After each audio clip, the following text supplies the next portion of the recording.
To enable and use ads panels on Samsung Galaxy S24 Ultra, so you can quickly access your favorite apps, features, and contacts from the ads panels. To do so, swipe down the top of the screen and then tap setting icon.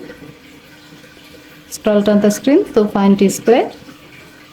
Tap display. Scroll down the screen. And then tap the gray on off switch next to ads panel until the switch turns blue to turn it on.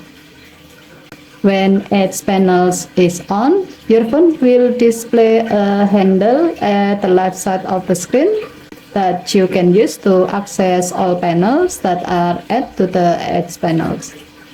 You can swipe the handle inward to view all panels that are added to the ads panel. As the example, you can easily open an ad by tapping the desired ad on the ads panel, or you can view all copied items by viewing the clipboard panel, or you can easily call your favorite contact by tapping the desired contact and then tap call icon. Okay, thank you for watching. Please help to like and subscribe. Have a nice day.